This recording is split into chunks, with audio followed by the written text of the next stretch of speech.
and this is in, try, get one paper read. So yeah, this is in Foundations of Science. Can algorithms be embodied? A phenomenological perspective on the relationship between algorithmic, maybe that's a typo, algorithmic thinking and the life world. Oh, do I have like annotation color? God, this is not even working at the moment. Keep active, don't keep active. Let's see if highlighter works. Alright, highlighter does work. Alright, cool. So yeah. Alright, so yeah, let me know radical disability. I don't know if I have a whole lot of smart stuff to say at all, but try. Yeah, and this is an open access paper, so you can just go download it if you want.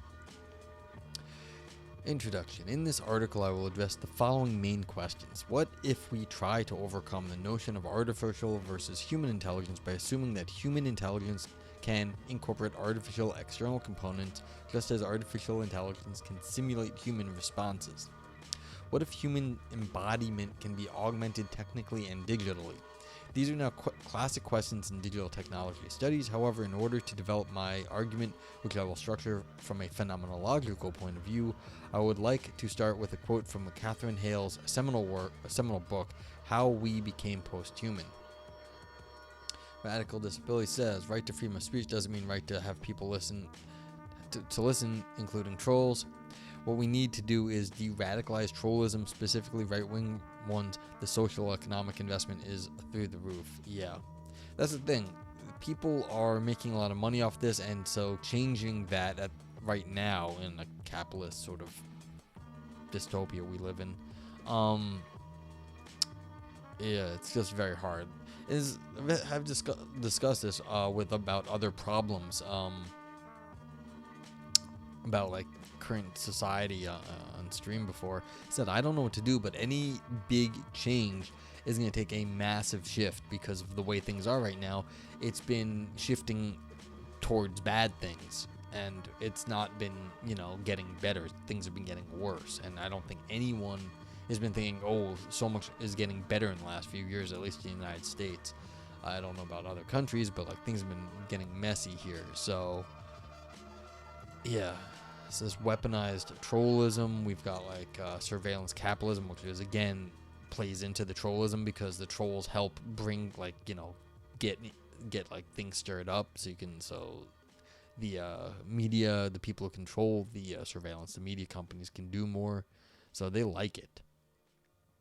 Yeah, so we'd have to really shift what the priorities are in the country and in sort of what makes money, and that's not so easy. All right, so as a quote from How We Became Posthuman, quote, "You are alone in the room except for two computer terminals flickering in the dim light. You use the terminals to communicate with two entities in another room whom you cannot see. Relying solely on their response to your questions, you must decide which is the human, which is the machine. Your job is to pose questions that can distinguish verbal performance from embodied reality. If you cannot tell the intelligent machine from the intelligent human, your failure proves," Turing argued, "that machines can think." Radical Disability says, yeah, capitalism and conservatism will literally topple itself soon, like they don't understand the social bubble will pop. Valpo, how are you? Yeah, I mean, that's the thing. It's like, I don't know what the time scale is on like our current situation before people just lose their minds. Things are getting harder and harder. Like buying a house nowadays has gotten insane. And so it's like people can't, get a roof over their heads. Like basic necessities like food are becoming harder. And that's a real problem because, it's one of these things like we always make fun of the French here in the U.S., but the French have the right idea sometimes when it's like they'll let them eat cake when they say we can't get bread. It's like we can't eat. They went and let's go have a revolution then. And the French are, I think, on the verge of another general strike at the moment because, they want to they deserve a good quality of life. Everyone does, French included. And so it's like they're doing something about it. And we have basically let the media companies and the tech companies have their say in how the internet is, and it's not going well at the moment. Hey Valpo, I had lots of tech problems. Welcome in. I was just, the first paper on Phil Papers was like, hey, it looked good. This is the exact sort of thing I like to stream. I wasn't going to stream it, but, this is like phenomenology, computers, what the hell? And it's only 9 pages long. It's like, why not? Okay, so this is the Turing test, a little setup. What does this mental experiment tell us? Here at the inaugural moment of the computer age, the erasure of embodiment is performed so that intelligence becomes a property of the formal manipulation of symbols rather than enactment in the human life world. Yeah, so this is interesting. This is an analysis of what's going on in the Turing test, because in the Turing test it's a mediated interaction. It's through a terminal or through like papers. Can you tell who is on the other side of a wall? And it's mediated only by the responses. So they're interpreting this as the responses are, sort of digitized by becoming into words. So it's been formalized. And they're saying that's knocking out the human enactment, that you can't, like, if you could see them, then you know they're human. But that's interesting. Why are we using the language as a proxy when, the way something orients itself in the world is also a judge of something being human?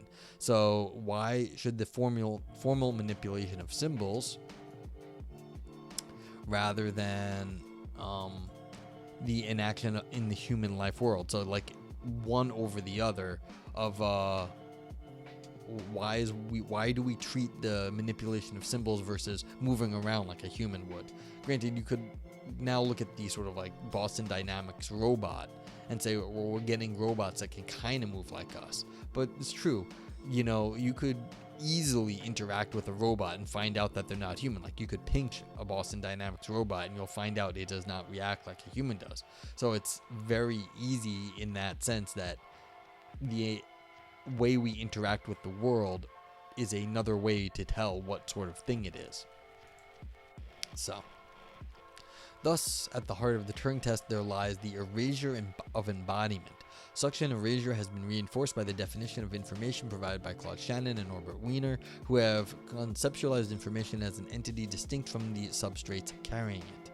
From this formulation, it was a small step to think of information as a kind of bodiless fluid that could flow between different substrates without loss of meaning or form. I mean, this obviously goes back to Descartes, where you've got a dualism where it's not that it's a bodiless, it's not a fluid, of course, but it is definitely bodiless. So, as the question, author says, I pose here is rather simple. What if at the heart of the Turing test there lay not the erasure of embodiment, but its transformation through processes of digital incorporation? What if we question the difference between artificial intelligence and human intelligence by assuming that human intelligence does incorporate artificial external components, just as artificial intelligence can simulate human responses? What becomes of human embodiment in its technically and digitally augmented dimension? This is not a new proposal, of course. The idea that digital processes do not merely imply a detachment from the body, a dematerialization or a disembodiment, is supported by many researchers, starting already from those who reacted to cyberpunk narratives and their tendency to posit a new mind-body dualism. And they have a nice list of people. Yet here I would like to frame this thesis not within the post-human context, as in Hale's case, but in a phenomenological perspective, and in doing so I will specifically analyze algorithmic thinking and its temporal structure. Okay, so here we go. Radical Disability says, yeah, school lunches are not free anymore. Kids are saying you get used to the hunger. Yeah, I saw that headline. It's just like so sad. We are going back to like the bad old days of like the 1800s. This conservative ideology is nothing good, and current Democrat liberalism doesn't understand that John Stuart Mill and Marx aren't compatible to push in the political sphere. Social democracy is literally not enough for the USA. They don't want it at all. We're in a place people are against themselves. Yeah, that's basically it. The people in the US, you can't give them the old theories. They basically aren't going to accept it. They don't like the old theories. They been too trained to hate the classic theories at the moment. They have to, you say like communism and people react terribly, even if they don't know what it is. So yeah, I don't know what the U.S. is gonna do, but like I said, you push people so far, and then it just gets really messy. Okay, so we're gonna, I guess, do algorithmic thinking and its temporal structure. So I don't know how you do thinking in time, but that's gonna be interesting. Thinking and its temporal structure. Look at all these colors I have. You can't even see that blue. Let's do a cyan. Yeah, maybe you can read that. Okay, so thinking and its temporal structure. Interesting. Alright. So, the observer's role. Yeah, and I don't know. What's the U.S. gonna do? There's got to be some other thing we can do. I mean, we're not stupid here. Some of us are stupid, but not all of us. Yeah. We need like a bit better of a social services here, and then people might relax a little, because once they stop worrying about like being sick, having a roof over their heads, but we've been so trained not to even want those things, like as if we need a constant fire under our butts to do anything. I find that, frankly, an insulting idea, but it's kind of what the going conservative mentality is, that you need people to have like something motivating them, as if like, look at me, I spent 3 fucking hours troubleshooting this computer to get this working, just so I can stream some goddamn free philosophy for anyone on the internet. It's like, I don't need any more fucking motivation. I really don't. I work my ass off. And do I get anything for it? Not this. Like, do I get anything? I have a dumb job. I get paid nothing. It's like, I don't need motivation. It's like, why do they need motivation? Are they crappy people? Maybe. I don't need motivation. I've got plenty of fucking motivation. Anyhow, let us go back to the Turing test. Someone, a human, is observing the responses by someone, something else, a human or a machine maybe. There is an observer or someone or something that is observed. This poses the problem of reflexivity, already addressed by researchers during the first wave of cybernetics and in the well-known Macy conferences. It is interesting that one of the first attempts to develop the epistemological implications of this problem was made by Heinz von Forster in a way that is reminiscent of the phenomenological theory of empathy, that is, by resorting to analogy and the imagination. Quote, "If I assume that I am the sole entity, it turns out that I am the imagination of somebody else, who in turn assumes that he is the sole reality. This means that, as Hill observes, I use my imagination to conceive of someone else, and then of the imagination of that person in which I find myself reflected." Yeah, so it's like you are imagining a person, and in that person's imagination, that's you. This article is interesting if you look at it through alienation. Yeah, like this is why I was like, I wasn't going to read anything, and then literally, like, this is the first paper under like new journal articles. I was like, could be fun.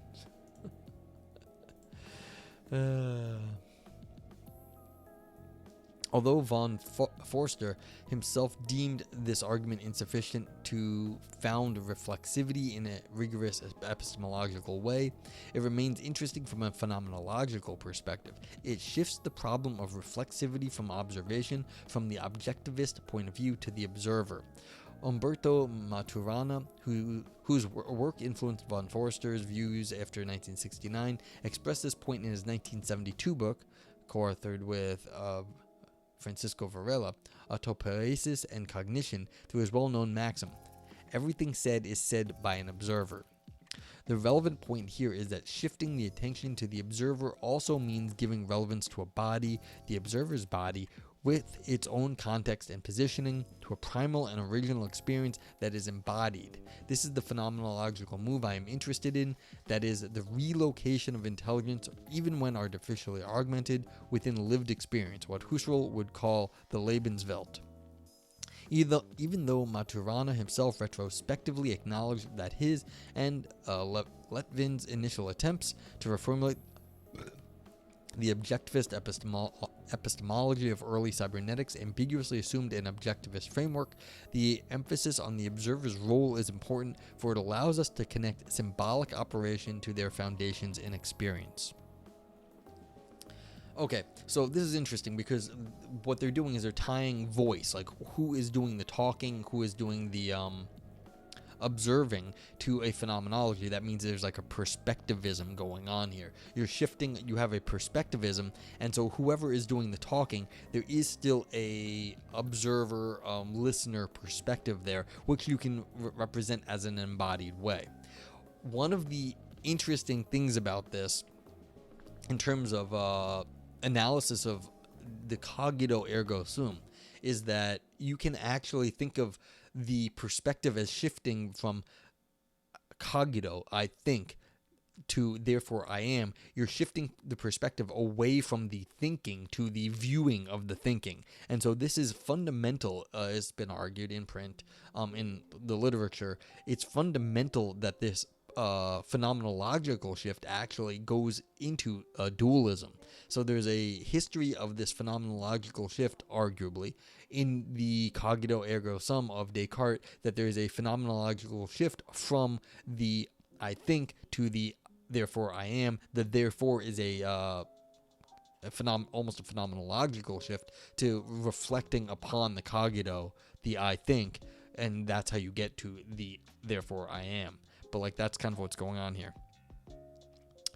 Radical says, but motivation is not fear like the conservatives want it to be and is forcing it to be. It has always been positive reinforcement and not negative reinforcement. Don't bash the minds of others, bash the place in the social situation we are in. Yeah, but you know, that's like hard.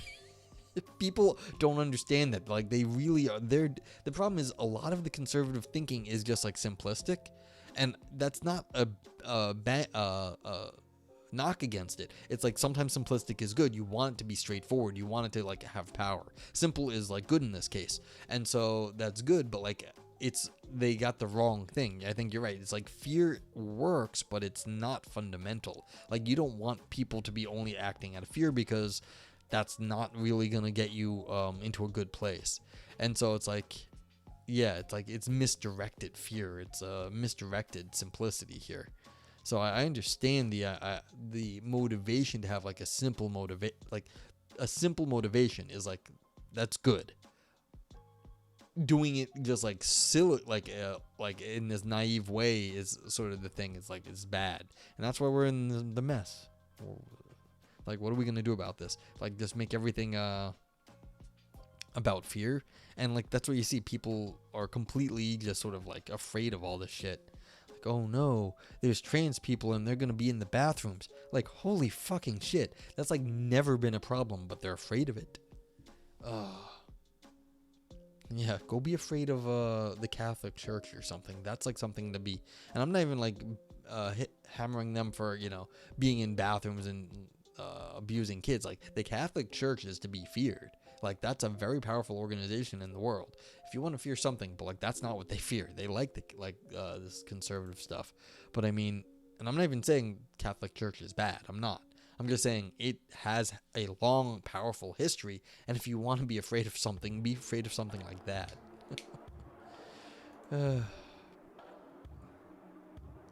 Okay, structural coupling. Among the many features of the observer, as conceived by Maturana and Varela in Autopoiesis and Cognition, I will focus on just one which holds special phenomenological relevance, the structural coupling. I have no idea what that means. In order to continue living, organisms must be structurally coupled to some elements of their environment. Humans, for example, have to breathe air, drink water, eat food. Oh, interesting. I don't think my bot was posting before. Maybe it is now. That's cool. Yeah, so anyone who doesn't know, I've been trying to troubleshoot for hours, and so things are somewhat working maybe now. Yeah, humans, for example, have to breathe air, drink water, eat food. I'll take that as a drink.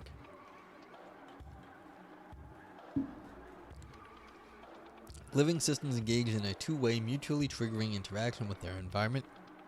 A change in the environment can trigger effects for the living organism in a way that must be differentiated from causal relationship.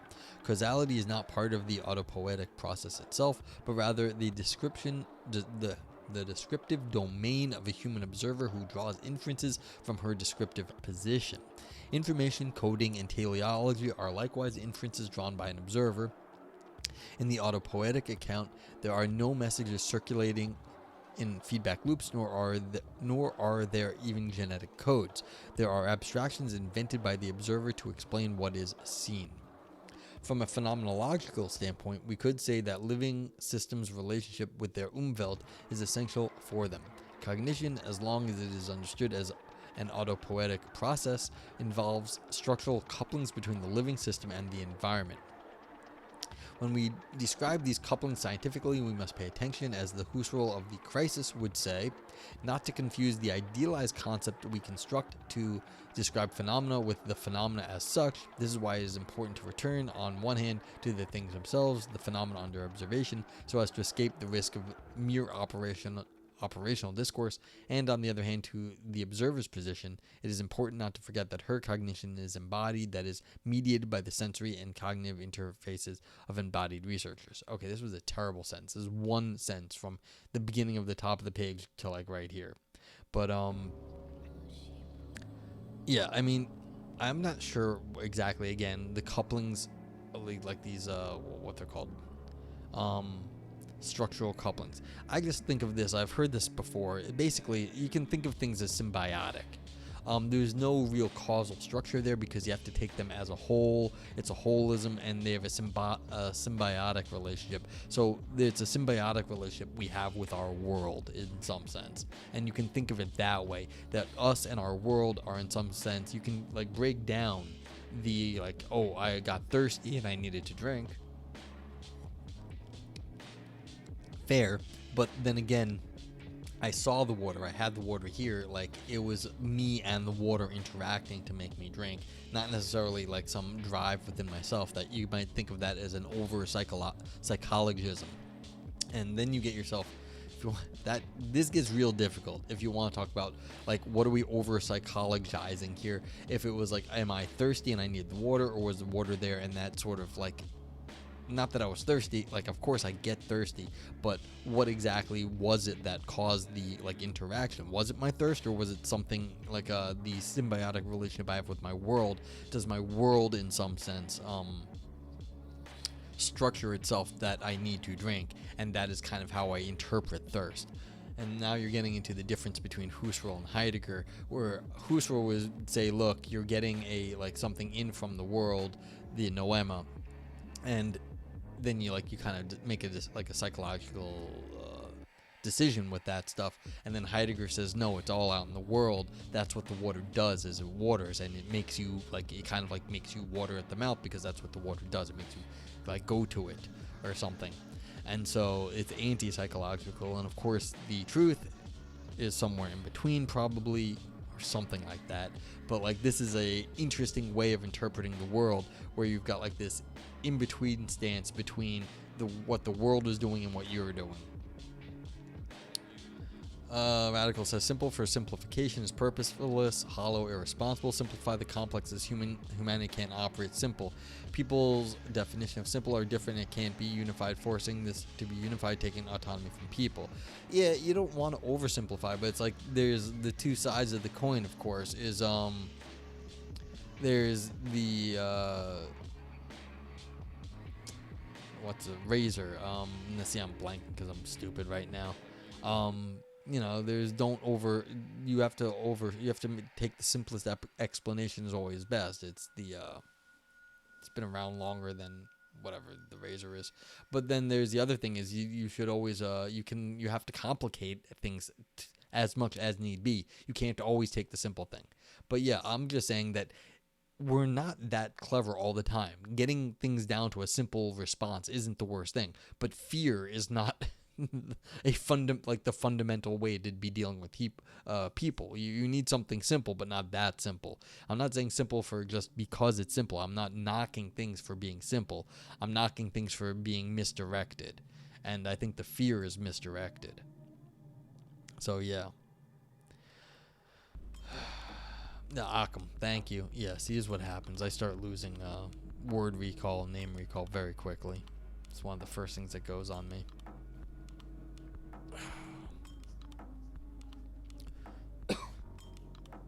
But I mean, you can't knock someone who's taking a very simple path, but like if it draws a lot of people to them, there's a reason why. Like the simplicity sometimes hits on like a nerve, and like frankly at the moment the fear is like gripping people, and so you can't be like, well, it's obviously wrong. It is obviously wrong, but like why is everyone going along with the fear at the moment?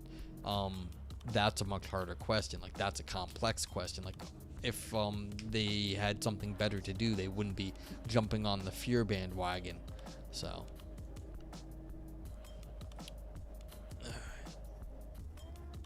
where was I? Oh yeah, this whole one sentence. It didn't make it's terrible. Yeah, symbiotic, like how we interact with the world in some sense. If you can think of it in a holistic way, you got the symbiotic view. And I think that's kind of along the lines of what's going on here. Okay.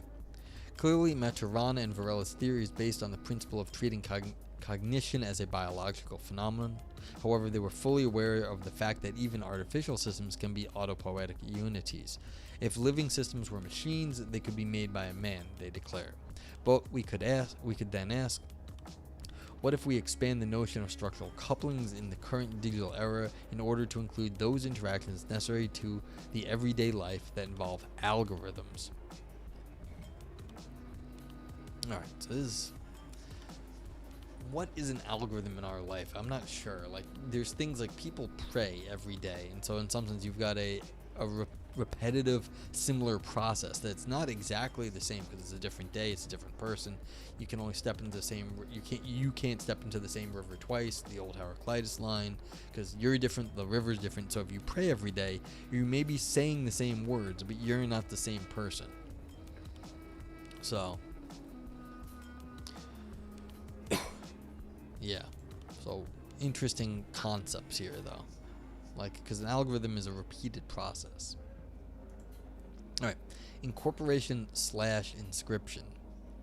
This is where the notion of incorporation becomes useful. Following Hayes, who builds on Paul Connerton's theory, we can understand by the expression incorporating practice as an action that is encoded in bodily memory by repeated performance until it becomes habitual. So yeah, so this is what exactly I was saying. Habituation, and then we've got bodily memory. So I'm not entirely sure what encoded in bodily memory means. So I mean, like you could be practicing like for a sports event, so you could like throw a baseball very fast, and so you code that very hard, and then you can throw a strike every time. Is that what it means?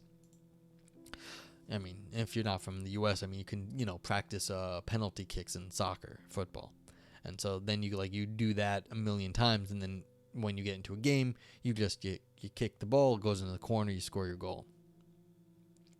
Such practices always rely on some kind of medium. Learning to type is an incorporating practice. Okay, typing, yeah, sure. By means of which we extend our cognitive skills so as to integrate in the extended cognitive system that part of the environment required to perform the action. I think that on these grounds, phenomenology can be complemented to a certain extent with the externalist theories. The term externalism refers to a series of theories and positions within the philosophy of mind, sharing the idea that the mind depends in its cognitive functions not merely on internal bodily conditions, but also at various levels and to varying degrees on conditions external to the body. In their landmark 1998 article, The Extended Mind, Clark and Chalmers, Andy Clark and David Chalmers propose an active externalism, which consists in emphasizing the active role played by the environment in their definition of cognitive processes. Yeah, this is one of the things that made Chalmers famous for people who know that David Chalmers is a famous philosopher. He got popular off this article. They write, the external features here are just as causally relevant as typical internal features of the brain. In other words, there is nothing sacred about skull and skin. If external conditions play a role in guiding cognitive processes, then the mind must be seen to extend outside the body by integrating those environmental components that prove functional to cognition in the extended cognitive system. One thing I always liked about this paper, I think it said that the authors were listed in like the order of how much they believed what they wrote.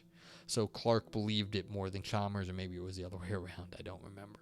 But like that was the footnotes. Like that's the listing of the authors was how much they believed what they were writing. Incorporating practices therefore involve bodily extension through some type of medium. As such, they must be distinguished from inscribing practices, which instead involve inscriptions that abstract the practices into signs. There is, of course, a relation between the two forms of practice. Incorporating practices perform the bodily content, inscribing practices correct and modulate the performance. Thus, incorporating and inscribing practices work together to create cultural constructs. Yet, in contrast to inscription, which can be transported from context to context once it has been performed, incorporation can never be cut entirely from its context. The important aspect to be discussed here is stressed by Hales with reference to Hubert Dreyfus' seminal work, What Computers Can't Do. Embodiment cannot be characterized as algorithmic. Yeah.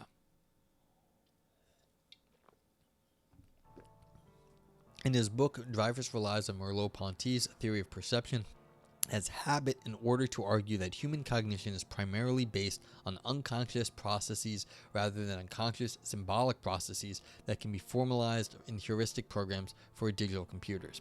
All right, and anyone who doesn't know, Hubert Dreyfus died a few years ago. He's a very famous philosopher. There are audio recordings of him giving a lecture, a class on Merleau-Ponty and also on Heidegger. So you can go listen to like this very he was an important continental, and he was sort of he was explaining what a lot of the phenomenologists were saying. Merleau-Ponty and Heidegger, he was a Heidegger expert, so he was trying to make it accessible, and so you can go listen to Dreyfus lecturing on this, and yeah. So there's also what was that? Okay, nothing. Was it? Oh, hey, thanks for getting on the server, Radical Disability, but the Discord, yeah. But yeah, so you can go find this, and it's what's this? What is this? I don't know what this is. I don't know what that. Is that a modifier? I don't know.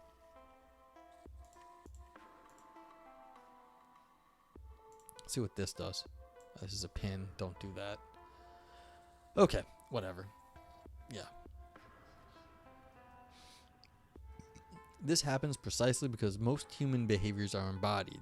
This means we don't need all the rules to be specified in advance, that is encoded in the algorithmic formalized sense. Dreyfus introduces three conditions of embodied learning that are not present in computer programs. An inner horizon that consists of a partly determined, partly open context of anticipation, the global character of the anticipation which relates it to other pertinent contexts in fluid, shifting patterns of connection, and the transferability of such anticipation from one sense modality to another. We will see that these conditions can be interpreted phenomenologically. However, I will suggest that this interpretation does not rule out the possibility of digital incorporation. In other words, a phenomenological understanding of algorithmic thinking can help us avoid opposition between the embodied learning and digital coding in Dreyfus' sense by emphasizing the notion of incorporation precisely in its temporal structure. So we now need to delve into the phenomenological theory of temporality with regard to embodied and algorithmic thinking. Our starting point will be the Husserlian notion of life world. Temporality and the life world. By the term life world, Lebenswelt, Husserl describes the everyday non-scientific perspective on our environment and surroundings. The concept refers to the field of intersubjective background beliefs that first make scientific objectifying knowledge meaningful. The life world therefore has priority over the scientific interpretation of the world. At the same time, the pre-scientific view and the scientific are connected a priori. That is, there is a possible correspondence between the practices of constitution of meaning in everyday life and scientific knowledge, between the way things appear subjectively in perception processes and the way they are known scientifically, which is objectively. This becomes especially clear if we consider the problem of time constitution. As already shown by Henri Bergson, subjective time consciousness radically differs from objective time consciousness, since the former is a qualitative and continuous mode of perception, whereas the latter is a quantitative, discrete mode of representation. What we actually perceive is the subjective duration, which we can represent mathematically by means of instruments such as clocks and watches that translate subjective time into space and are therefore capable of measuring it. A clock measures the distance portions of space marked by the hands. What can be measured is, according to Bergson, space and movement, whereas time as such is a continuous flow subjectively experienced by individuals. Objective spatialized time is therefore common to a certain culture and equally experienced by many people, while pure duration is subjectively perceived and differs in this very perception from subject to subject. I think I might have to go read Bergson. It seems very interesting. Okay. Even if he does not directly refer to Bergson's theory, Husserl shares this view of an essential difference between subjective and objective time. By objective time, Husserl means a pure sequence of now points, which are per se incapable of explaining the connection between the points. When we listen to a melody, what is it that makes us say we are hearing a melody and not a mere sequence of instant sounds? To interpret the melody as a unity of meaning, we need something more than the simple objective reference to a mere sequence of disjointed sounds as now points. Indeed, the time we experience in our everyday life, in the life world before any scientific representation of time, is a subjective and continuous one. It is not divided into fractions, it is a consciousness flow irreducible to objective measurement. This subjective experience of time has a structure, retention, impression, protension that holds for all kinds of perception of objects.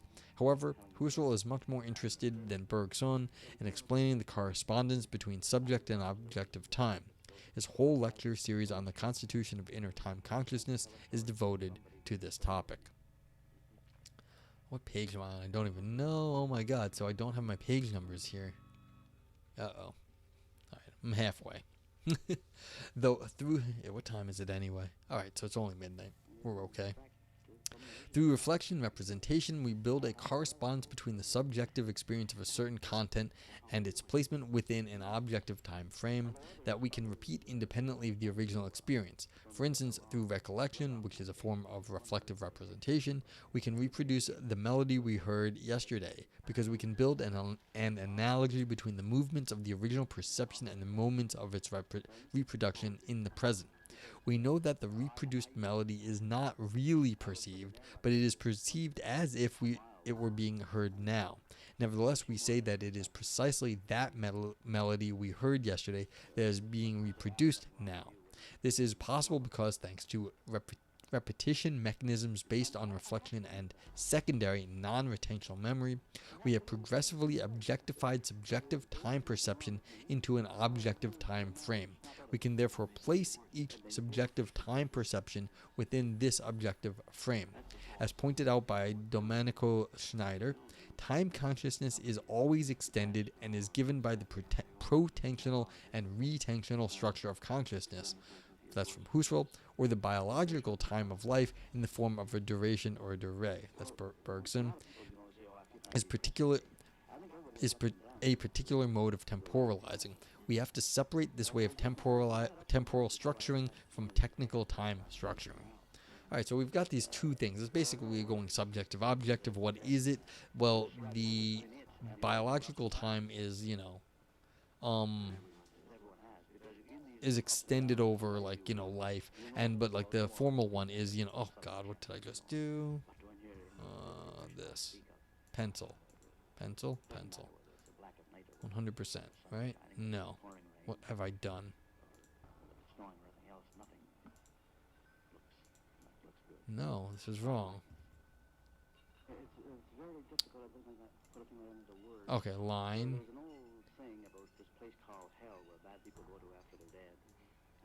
So now I've got lines. I want highlighter. That's what we're gonna do. Okay.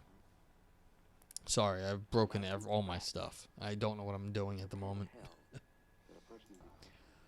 Okay, to sum up, The subjective experience in the life world and its objective representation in scientific accounts are two different yet at the same time related things. According to Husserl in his well-known late work Crisis of the European Sciences and Transcendental Phenomenology, first published in 1936, the life world has become occluded under the impact of the norms of naturalistic positive science set down by Galileo and Descartes in the 17th century, and this threatened to fuel the general disaffection from all rational critical inquiry unleashed by fascisms in Europe in the 1930s.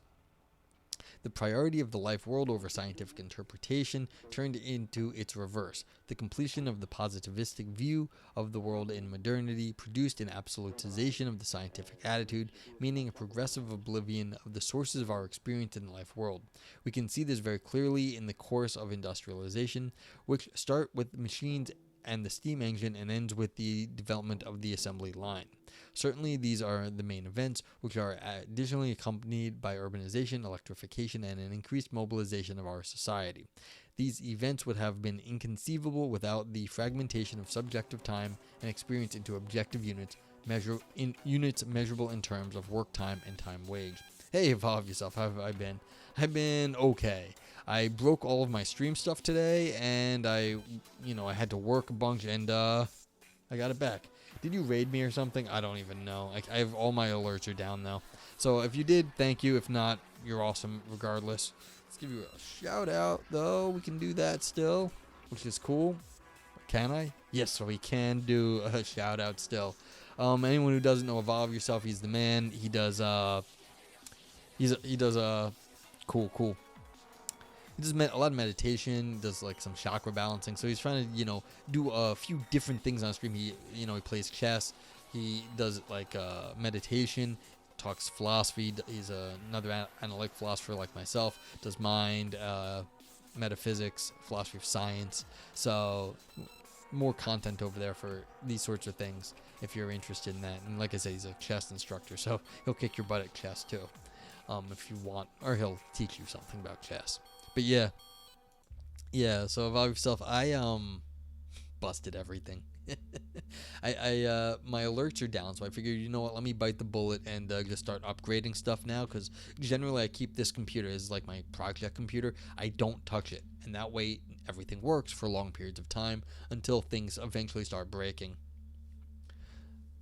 Cool. Yeah, go check out Evolve Yourself stuff. So like you can definitely get a nice, mind, body, spirit flavor over there, and which is different from what I do. So yeah, I broke everything, and I'm basically just trying to get everything working again. So it's kind of working at the moment, which is good. It's better than it was not that long ago. But yeah, I'm already fried, and what's funny was I wasn't going to read any philosophy, but literally the first paper that I was under the new journal articles is like, it's not that long, and it's right on topics I like streaming about, and I like talking about, so I was like, all right, have to do it. So yeah, we're talking about algorithms and phenomenology and computers and like mind and good stuff. Yeah, and people have no idea how many tech issues are. It's like a constant tech battle when you're streaming. It's kind of amazing. All right, temporality and their algorithms. Computer technology and the internet have recently, from the 90s, sped up this process. The logic of algorithms is based on the discrete digital objective representation of time processing. This does not mean that it is completely detached from the subjective experience of time content, but that the very connection between algorithmic knowledge and life world experience has been increasingly lost in the course of IT development. Oh, you have a Christian theology? Okay, interesting, radical. As stated by Schneider, in introduction books for computer science and algorithm, we find an algorithm is a self-contained, step-by-step set of operations to be performed. This step-by-step definition is only related to an objective time flow, and in general is determined by monocausality. If that, then do that, and all steps are isolated from each other. The very nature of digital processing implies that all steps are distinct, and that in the flow of execution there is no creative continuous influence of the individual steps on one another. Let's consider a standard definition of what an algorithm is. To quote, "Today an algorithm is defined as a finite and organized set of instructions intended to provide the solution to a problem, and which must satisfy certain conditions. These include: the algorithm must be capable of being written in a certain language. A language is a set of words written using a defined alphabet. 2. The question that is posed is determined by some given data called enter, for which the algorithm will be executed. 3. The algorithm is a procedure which is carried out step by step. 4. The action at each step is strictly determined by the algorithm, the entry data, and the results obtained at previous steps. 5. The answer is called exit, is clearly specified. 6. Whatever the entry data, the execution of the algorithm will terminate after a finite number of steps." Yeah, so it's garbage in, garbage out, and there's only a certain number of steps in between. Given this definition, we could schematize the different modes of cognition within the life world and the digitized world as follows. Life world. Communication is enriched with affects, emotions, and non-designative elements. For example, intonation, micro gestures, etc. Human-environment interaction is always flexible within the flow of interaction and inaction, embodied engagement in the Umwelt. Humans have consciousness, awareness of gestalt in the flow of experience, anticipatory ability for the whole scene, temporal structure as a flow. The digitized world. All levels, the electrical layer, hardware, the host layer, and the media layer, only have a clear designation and clear semantic. Computer environment interaction strongly depends on algorithms, that is, on databases. A representation is needed, which is less flexible because data and relations are given. In this sense, the interaction with the environment is not embodied but coded, and this is why computers are generally faster in processing than humans. Algorithms basically proceed step by step, and this even applies to neuronal networks. They are able to find basic patterns and have no comprehensive view. Alright, so those were the differences between humans are in flow and have changing context, and computers are step by step and do not have changing context. It's only everything is defined at every point. So garbage in, garbage out. We, on the other hand, are shifting in our own shit. Okay. This should explain in what sense embodiment cannot be understood in algorithmic terms. Yet, as I have anticipated, such a phenomenological interpretation does not rule out the possibility of certain incorporation of algorithmic digital processes. Again, it is important to distinguish here between incorporation, extension, and inscription. While we can incorporate via embodiment, that is, through bodily extensions that expand the cognitive system so as to integrate digital devices into the extended cognitive system, we do not inscribe the algorithmic logic, since the code, the program, the algorithmic sequence remains basically unknown to most users and does not need to be known in itself in order to use digital devices. I mean, yeah, if we are using, your cell phone or whatever, there is basically no one who knows all the things that go into making this work. It's very complicated. It's got huge amounts of networks. So we can use the algorithms, we can use it to extend what we know, but we do not actually inscribe that in ourselves because we have no idea how that works. To be fair, does any of us really know how the logic works either? And we definitely learn logic and reasoning and stuff. We get better at that. But do we actually know how that works? I'm not so sure. And that's a really hard question too. Does anyone really understand their own logic? We use it, but do we actually understand exactly what's going on in some bigger sense? I don't know. Okay. Anywho, embodiment. I guess I would speak well to using the tech, because it would mean that the tech is not so different from us, although it may be of a different kind of technology than what we do. The way we interact with it, in terms of rationally interact with it, may not be so different. So that would at least support this author here. Embodiment is always bidirectional, for it refers not only to the fact that our exchanges with the environment is always contextualized and mediated by our body and its sensory and motor activities. Yeah, they already quoted the extended mind Chalmers earlier. That's right, evolve yourself.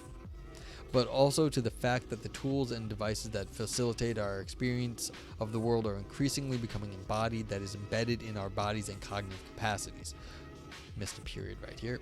We are increasingly technologizing ourselves, and this technologization implies a double embodiment process. On one hand, we extend ourselves into reality by means of digital devices. On the other, these also become embedded into our bodies, increasingly blurring the lines between the biological dimension, and the artificial. Double embodiment involves the subjective side, embodied experience, as well as the objective side, embodied technologies, of our relationship to the digital world. This means that, just as in Husserl's account, while there is a difference between the logic and temporality of subjective experience, that's the embodiment and inaction, and the logic of the objective representations, the algorithms, the codes, there is also a connection between the two, grounded in the Lebenswelt. Through the incorporation, we indirectly integrate within us something of the algorithmic processes inscribed in the devices we use, but we do not inscribe their logic within ourselves, since this falls outside our embodied and even our extended cognition. Yeah, I mean, we have to be able to interact with our computer somehow, and we definitely do that. Question is, how do we do that here, I guess? In conclusion, can algorithms be embodied? I would suggest the following answer, which is, of course, provisional and to be discussed further. They can be indirectly incorporated, but they cannot be directly inscribed into our cognitive, bodily, and intellectual human system. Okay, so we can... Oh, well, I mean, that's not like so crazy. We have to have some idea of like what the computer is going to do in order for us to use it. We don't have to know how it does it, but we do have to have some idea of what's going on. We need a representation of it. Radical says, I believe our logic is mush compared to the vast universe, and is always flawed to every person, is always liquidated for fallacy. Sorry, my depression's kicking in. Should be more optimistic. I know. Well, yeah, the universe is going to be more is bigger than us, clearly, and so something else is going to be happening over there. But I mean, I hate falling back to the pragmatist, just default, but if we never got anything right, we'd all be dead right now. We get some things right, and we have to get some things right often enough that humans aren't dead. So yeah, our logic is mush, but we're not entirely without merit, So the fact that we haven't all killed ourselves yet, and we're doing at least something interesting on this earth here, maybe compared to some animals, maybe not others, but or other things here, not even animals. Well, yes, I mean, we could all be dead and that would be fun too, but that doesn't change the fact that we're still doing interesting stuff. So, it's or even if we're all in the Matrix, or we're all in some sort of a virtual reality, that doesn't change the fact that we're still around talking to each other right now. And so yes, we're mush, but no, we're not. We're still good mush. So, but this is the thing. We have to be able to understand something of the computers, but we don't have to know all the details. So is my Google foo pretty good? I like to think my Google foo is pretty good. Do I have any idea how Google works in the under the hood, all the things that are going on? No, but do I have to understand how to search Google very well in order to find stuff? Yeah. And so it's right there, where do you interface these computer systems we don't understand? Well, you have to be able to do them, to interface with them in a certain way, because that is critical, and that allows you to do all the interesting things nowadays. But yeah, you have to be able to do that somehow. And that's a reasonable point the author is making here. Okay, so algorithmic catastrophe. Of course, such a conclusion would be far from neutral. It would imply that, as long as they are incorporated, algorithmic processes can have an impact on our own cognition, if only indirectly. But I mean, that's not that crazy. How is this that? Of course we use computers and we think about that when we're deciding stuff. Yeah, same. Yeah, evolve yourself. You can drive your car, but you can't change your transmission. Of course, mechanic can do that. Mechanic has some idea how the car works better than you or I do, assuming that you're not a mechanic out there. But this is a good thing, because so many people can drive, and so many people have to have some idea what's going on in the car. And it's you can definitely even if you have no idea what's going on in the digital world, the car is a pretty good thing because it has a pretty similar thing. An engine is basically an algorithmic process. So it's like the engine is like, doing a repeated thing over and over, doing it very quickly, and that's how you're getting energy out of it. That's kind of the same similar sort of thing. And do you have any idea how the engine works? Not really, but do you understand what the engine's doing and how it's kind of doing it so that you can interact with it? Yeah, you push the gas and it does something faster and harder, and that makes the car propel faster. So the same thing, it's like you turn the wheel. That's all it is, wheel. All right, so we're turning the wheel, and somehow the car turns, and you're turning the other wheels in the car, but like, do you have any idea actually how the power from your hand is getting to the actual car wheels? No. I mean, maybe you do, but I don't. It's like tubes everywhere. It's tubes. It's like that. It's like the internet. It's just tubes. Yeah. Okay. The assumption that, at least to this extent, algorithms can be embodied is precisely the reverse of the idea, supported for instance by Yu Hui, that knowledge and reason can be exteriorized and automatized in what we call algorithms. Hui interprets algorithms as the latest development of reason, totally detached from the thinking brain and becoming more and more significant in our everyday life due to recent rapid developments in artificial intelligence, AI. Although I share the idea that cognition can be externalized to some extent, I am not convinced that the final stage of human reason coincides with algorithms for two reasons. First, as I have tried to show, algorithms, and I can't talk anymore, wow. Algorithms can be incorporated but not inscribed into our cognition. Second, the very fact of incorporation speaks against a total detachment from the thinking brain. However, it is true that the latest developments in AI are leading to a notion of algorithms that complicates the idea of a purely linear, discrete, and operational structure. If we define instructions as sequential step-by-step schematizations and understand them as one pole of the algorithm, then the other pole of the algorithmic spectrum would be recursive and nonlinear operations. This spectrum contains different notions of algorithm according to different specific functionalities. And that's from Hui. This brings us back to the issue of temporality and discloses the potential risks in embodied algorithms. Norbert Wiener already noted these risks in his 1960 article, Some Moral and Technical Consequences of Automation. Yikes. There he criticized the assumption that machines cannot possess any degree of originality, and its operation is at any time open to human interference and to a change in policy. What do we got? Are you talking evolve yourself? Exactly. Motionism versus purposeism. We can go through the motions of life, but then don't fix our internality because we weren't taught to fix and know ourselves. Interesting. Okay. I have already mentioned that the objective temporality of algorithms is usually faster than that of human agents, as we observed. The automation of machines will be much faster than human intelligence and hence will lead to a temporal gap in terms of operation. The gap can produce disastrous effects since the human is always too late and machines won't stop on their own. This can lead to what Hui calls algorithmic catastrophes, and what I would rather call the algorithmic paradox. If, to a certain extent, we can incorporate algorithmic processes, this also means entering into a dialectic relationship between our own subjective, fluid temporality and algorithmic automatized temporality. It is precisely this dialectic that is leading researchers to question and rethink the ancient metaphysical problems of contingency and autonomy in the digital era. Okay, so I guess what the author is saying here is basically, look, our thought has to interact with algorithmic things like your car or the computers. Oh yeah, you're looking at an article through alienation. Yeah. So if you're going to think about the way we interact with, digital things like, your cell phone and computers here. I mean, I've got 3 screens, or actually technically 4 if you include my cell phone over there.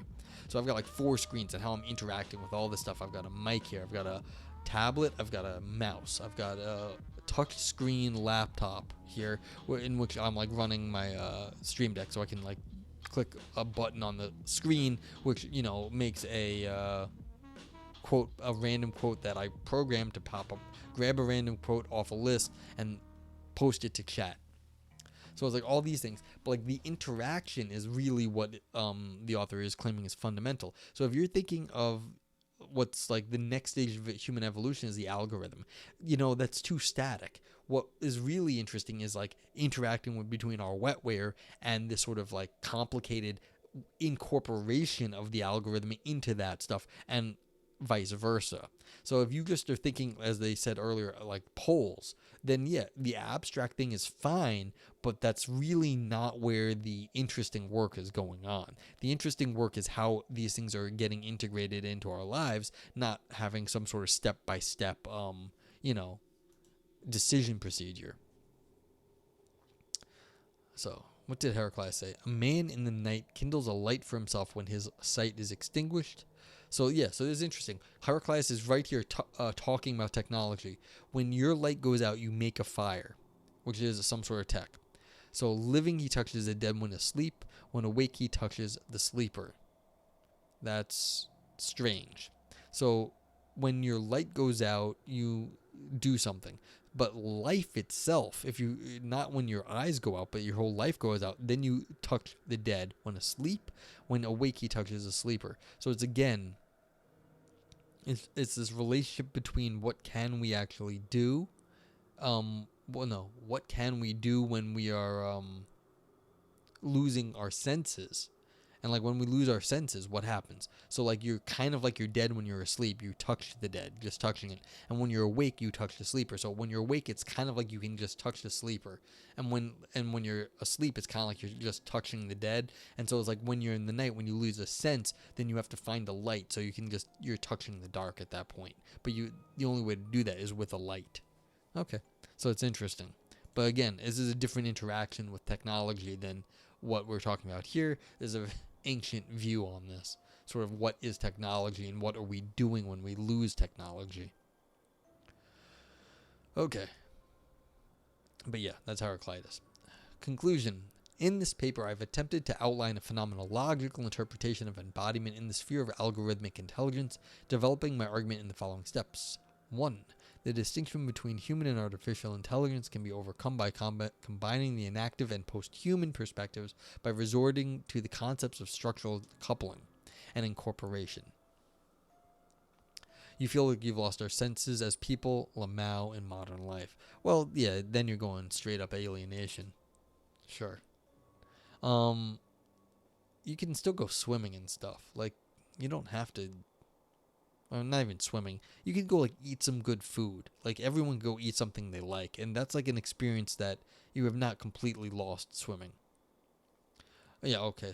Conservation, the conservative ideology. Well, yeah, the conservatives in the U.S. have lost their mind at the moment. But that I don't know if maybe there's some good ones somewhere else, but they're not here.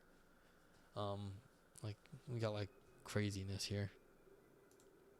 It's like, all right, 2.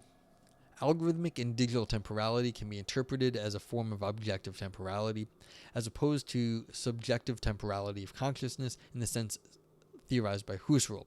The distinction, however, is also a relation insofar as the objective temporality is grounded in the subjective temporality experienced in the life world. Yeah. So you can relate the algorithmic temporality, the way like seconds are ticked off a clock, versus the way we experience time as a flow, but then we can break that up in terms of our experiences and then map our experiences onto like clock movements. But there is an interaction there. Yeah, what was that? 3. It follows from 1 and 2 that algorithms can be incorporated but not inscribed in our cognition. That is, they can be embodied only indirectly through technological mediation and never directly. Okay, so again, like I said, you can start to look at a clock tick, tick, tick, tick, tick, but you have to map that onto some sort of experience that follows in that sort of way. And so that's a mediated sort of a technological mediation. You can incorporate the clock and the algorithmic thing, but not specifically because there's some sort of imaginative map we're putting on it. So 4 from 3, it follows that a complete detachment of algorithmic intelligence from embodied intelligence is not possible. Because, yeah, there's still this mapping we have to talk about.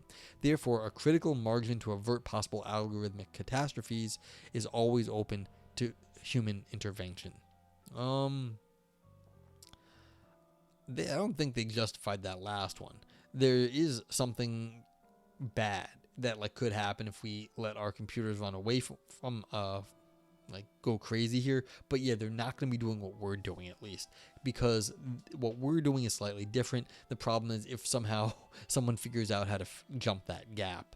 But again, this is like the what's it called, the singularity, so there's going to be a lot of problems with that. But algorithmic catastrophes, yeah, if the interesting stuff is really the in-between between the wetware and the computers, then the algorithmic catastrophes are really much farther away than people think if that they are, because they think, oh, we're going to get the intelligence just in the algorithm. Well, if that's not where intelligence is, it's in this sort of interaction between technology and like biology, then yeah, we're not actually anywhere near the singularity yet.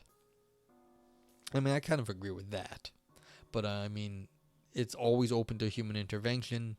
The old fear is, of course, that we cut the humans out of, like, you cut anyone who has power out of the loop, and then it causes trouble.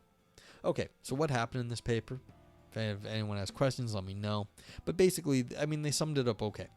If you start to think of like the fundamentals of what an algorithm is, of how computers run, they have a computer clock, and they do something on a loop every, however fast they can go.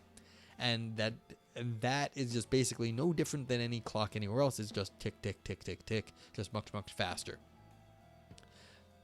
You like the part you were here for? Yeah, I mean, I liked this paper a bit too. I mean, if you want to get the link, it's over here. You can take a look. But yeah, this is like, I mean, this is why I wanted to read it. It was not something, I wasn't planning on reading anything. I was just going to dick around and test stream stuff tonight. But, good paper. Like, I thought was going to be fun. We get to talk about Descartes, cogito ergo sum. We got the, we talked about Henry Bergson.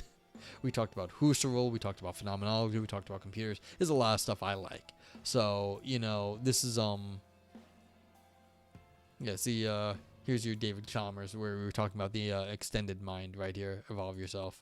So, like, the extended mind was getting quoted. So, yeah. So, basically, if you're thinking about our mind as something that can interact with things outside of ourselves, then we have to be able to incorporate algorithmic thinking, in some sense, algorithmic actions, or knowledge embedded in algorithmic systems, as a way we can interact with it. We have to be able to do that as part of our extended mind, and in that theory. And in that sense, how we interact with the computers is more interesting than what we're doing on our own, or what the computers are doing on their own, the algorithms. Because that's how our brains get bigger, and so it's bigger than just our brains. So that's basically the point of this one. But how exactly the phenomenology of that, how do we interact with that? Again, they said on this sort of a temporal theory that we have to be able to map events onto digitized or quantized time. So how do we map that? Where was that? Because this is my mapping. This incorporation inscription is how they called it. And where were they doing it? Okay, so incorporation inscription, then temporality of life world. Then they were going on, okay, how do we actually get this sort of subjective experience and then map it onto the other thing? So we're getting to this Bergsonian and Husserlian understanding of like the flow of time. But where was it? Oh, basically here. Time consciousness is always extended, is given in the potential and retentional structure of consciousness. So this is the extended flow of it, or the biological time of life. So we're thinking of it like in terms of our entire life, what the extended time is. So we separate it out from the technical time structuring, but we can still do it. Let's see, where was that? So this is sort of a social theory here, but where was that? Where was the mapping? Uh,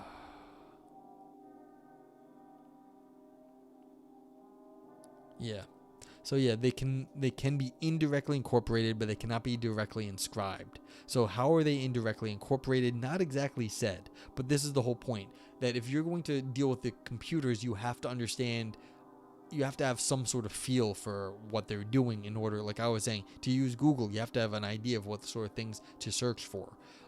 They have these like fun AIs out there that make like pretty pictures based on your inputs, and now apparently there's a market for people who understand how to get the best pictures out of them, so that like people can get rapid prototyping and ideas from them. So you can like hire someone who knows how to like talk to the AI to get the most interesting ideas. So how to like, that's a job at the moment. So yeah, they aren't this person didn't act, this author here isn't actually giving you exactly how you can do this sort of imaginative interaction with the computers. But again, maybe that's unfair to ask them to do that. But this would be like, how do you actually start interacting with artificial intelligence, or just like regular computer intelligence, not like something that's supposed to be us. But yeah. So yeah, but like that's the interesting part for me. It's like, how are we actually embedding the computer knowledge into our own thinking? Like, how are we inscribing that? Not the algorithms themselves, but our interactions with the technology. How do we like take on our interactions with technology? Yeah, technologizing ourselves. It's right here. Let's do cyan. We are increasingly technologizing ourselves, and this double embodiment. On one hand, we extend ourselves into reality by means of digital devices. On the other, these also become embedded into our bodies, blurring the lines between the biological dimension and the artificial. Again, they don't say how we do this, but that we do it in some sense. It would be interesting to talk about the actual phenomenology, or the thinking about dealing with intelligences other than our own. So, okay. I think this is a good place to stop.